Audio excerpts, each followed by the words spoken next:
बिस्मिल्लाहिर्रहमानिर्रहीम सल्लल्लाहु अला हबीबिही मुहम्मदिन व अला आलिहि व अस्हाबिही व बारिक वसल्लम वसल्लु अलैहि। आज हम आपको अर्ज़ करते हैं 13वें रोज़े के औराद व वज़ाइफ। वही तरतीब याद में रखिएगा, याद रखिएगा। जब आप 12वें रोज़े की शाम को अफ्तारी फरमाएंगे, अफ्तारी के फ़ौरन बाद ही 13वें रोज़े की मगरिब शुरू हो जाएगी। मगरिब के आलवेज वजीफ़े जो हम अर्ज़ कर चुके हैं वो आपने वही पढ़ते रहना है। हाँ, अलबत्ता एक और बात ज़हन में रखें, मगरिब की जो दो सुनते हैं फ़र्ज़ों के बाद, इसमें पहली रकात में कुल या अय्युहल काफ़िरून और दूसरी रकात में सूरत इखलास कुल हुवल्लाहु अहद पढ़ना, ये सुन्नत मुबारका है। यूँ समझे कि नबी पाक सल्लल्लाहु अलैहि वसल्लम ऐसे ही अदा फरमाते थे, तो ये भी ना भूलिएगा सारी ज़िंदगी के लिए। दूसरी बात ये भी ज़हन में रखें, जो आपको इल्मी मसाइल गुफ्तगू किसी भी आलिम दीन या ख़तीब या वाइज़ से, जब बयान करने वाले से आप सुनते हैं, उसको सदका जारिया समझ कर आगे ज़रूर फैलाया करें अपने रिश्तेदारों में, अजीज़ व अकारिब में, दोस्तों में, संगत साथ में, ताकि ये फ़ैज़ कुरान पाक का, दीन इस्लाम का क़यामत तक जारी रहे और आपको इसका बेनिफिट हमेशा मिलता रहे। दुआ बड़ी खूबसूरत दुआ है, बड़ी महबूब दुआ है। बल्कि जो बंदा ये चाहता है कि अल्लाह ताला मुझे दुनिया की भी सारियाँ भलाइयाँ खूबियाँ अता फरमा दे और हशर की भी सारियाँ भलाइयाँ खूबियाँ अता फरमा दे।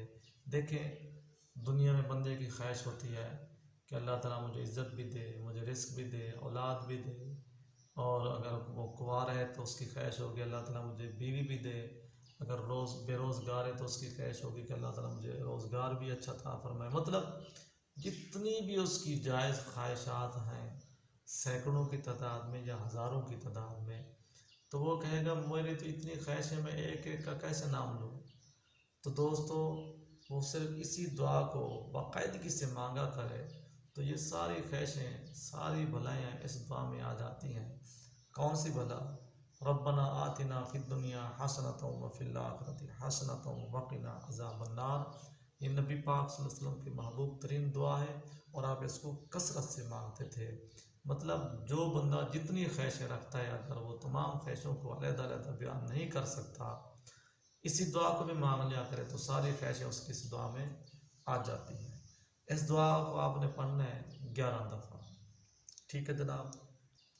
फिर आ जाएगी इशा। इशा के बाद आपने नमाज सलातुल हाजात पढ़नी है।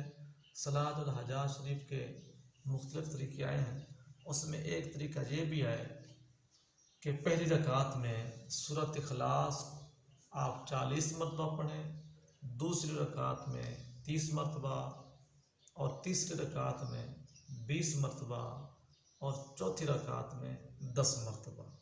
उसके बाद आप जो दुआ मांगेंगे अल्लाह ताला कबूल फरमाएगा। और सूरत मुज़म्मिल इसके बाद 1 मरतबा पढ़नी है। सूरत मुज़म्मिल शरीफ का हम तरीका बता चुके हैं।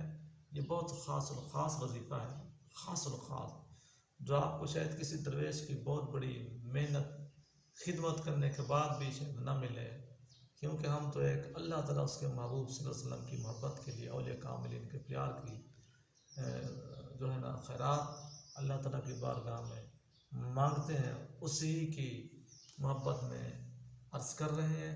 ये हमारे तरीके, हमारे ये जो वजीफ़े हैं बहुत अनमोल और बहुत बेमिसाल हैं, जो आपको बड़ी मुश्किल से पूरी ज़िंदगी में बड़ी मेहनत करने के बाद शायद मिले। तो सूरत मुज़म्मिल शरीफ का जो दोस्त हमारा बयान बाकायदगी से सुनते आ रहे हैं यकम रोज़े से, तो वो देख लेंगे कि हमने इसका तरीका क्या बताया था।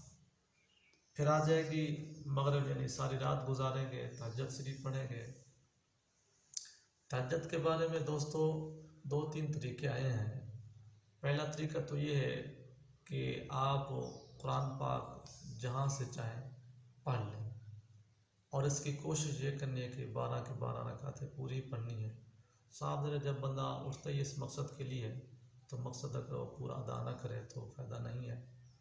कुरान पाक जहाँ उसको याद है, जहाँ से याद है पूरा कुरान पाक पढ़ ले। दूसरा तरीका इसका ये है कि हर रकात में 3-3 मरतबा सूरह इखलास मुबारका पढ़ लिया करें। नियत इसकी 2-2 रकात की करनी है।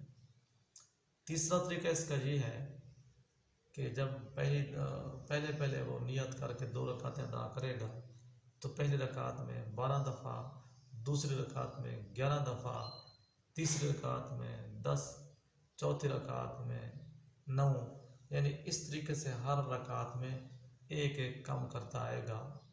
ये भी ख़ास और ख़ास तरीका है। तहज्जुद पढ़नी है। मुझे इस बात की बड़ी खुशी हो रही है जब हम बयान कर रहे हैं तो अल्लाह ताला के मखलूक चरिंद वो भी अपनी अपनी तस्बीहात अल्लाह ताला की बारगाह में बयान कर रही हैं। उनकी आवाज़ें भी हमारी गुफ्तगू के साथ जो है ना शामिल हैं। तो मुझे बड़ी खुशी हो रही है कि अल्लाह ताला इनकी प्यारे ज़िक्र के सदक़े से हमारा और आप सबका ज़िक्र करना भी कबूल फरमा ले। मेरा यकीन है कि इनकी प्यारी प्यारी तस्बीहों से अल्लाह ताला हमारी ज़रूर तस्बीहें कबूल फरमाएगा। अच्छा, फिर आ जाएगा सूरत अपना 13वां रोज़े की सुबह। तो आपने नमाज फजर के बाद जो आपके मखसूस वज़ाइफ हैं पीर मुर्शिद ने बताए हैं, जो रमज़ान शरीफ के जो जिस तरह तरतीब आ रही है, इसके अलावा आपने ज़ालिका फ़ज़्लुल्लाह युअतीहि मन यशा वल्लाहु ज़ुल फ़ज़्लिल अज़ीम इस आयत मुबारका को कम अज़ कम 40 मरतबा पढ़ना है। और 13वें रोज़े की नमाज ज़ोहर के बाद सूरत फलक शरीफ को आपने 47 मरतबा पढ़ना है। अगर 47 मरतबा नहीं पढ़ सकते तो कम अज़ कम 11 मरतबा ज़रूर पढ़ें। फिर अपना आ जाएगी सूरह अपना असर की नमाज। असर की नमाज के बाद आपने 47 मरतबा कुल आऊज़ बिरब्बिन नास यानी सूरत नास पढ़नी है। अगर 47 मरतबा नहीं पढ़ सकते तो 11 मरतबा ज़रूर पढ़ें। ये सूरतें बहुत बड़ी अपनी जगह पर बेमिसाल मकाम रखती हैं, बल्कि असेब और जादू के लिए ये सूरतें बहुत बड़ी मुजर्रब हैं। सूरत फलक शरीफ 111 मरतबा पढ़कर अपने घर में पानी दम करके रखें, ख़ुद भी पिया करें, बच्चों को पिलाया करें, तो इंशाअल्लाह अल्लाह रब्बुल इज़्ज़त आपको असेब जादू से महफूज फरमाएगा। बाकी इंशाअल्लाह इसके मखसूस तरीके फिर अर्ज़ करेंगे, किस सूरत को किस अंदाज में कितना पढ़ना है, किस मकसद के लिए पढ़ना है, तो वो फिर इंशाअल्लाह फिर कभी अल्लाह ताला हम सबको अमल की तौफीक अता फरमाए और ज़्यादा से ज़्यादा नेकियां करने की